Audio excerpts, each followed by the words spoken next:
અમરેલી જિલ્લામાં ધૂળેટી પર્વમાં એક દુઃખદ ઘટના બની હતી।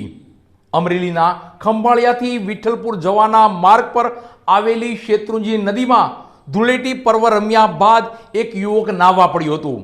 આ યુવક નાહવા પડતા પાણીમાં ગરકાવ થયો હતો અને તેનું પાણીમાં ડૂબી જતા મોત નીપજ્યું હતું। અમરેલી જિલ્લામાં ધૂળેટી પર્વ દરમિયાન એક દુઃખદ ઘટના બની છે।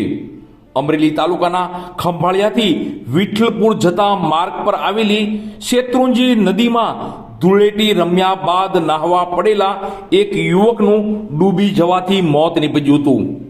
ફાયર ટીમે યુવકના મૃતદેહને નદીમાંથી બહાર કાઢ્યો હતો। આ ઘટનાની જાણ અમરેલી 112 મારફતે ફાયર કંટ્રોલ રૂમને કરવામાં આવી હતી।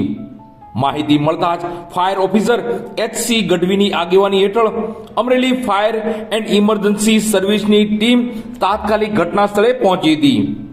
ટીમે પોતાની કુશળતા અને અનુભવના આધારે માત્ર 30 જ મિનિટમાં ડૂબી ગયેલા યુવકના મૃતદેહને શોધી કાઢી પાણીમાંથી બહાર કાઢ્યો હતો।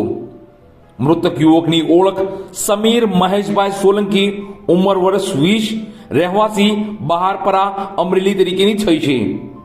મૃતદેહને પોસ્ટમોર્ટમ માટે સ્થાનિક પોલીસને સોંપવામાં આવ્યો હતો અને પોલીસે વધુ તપાસ હાથ ધરેલ છે।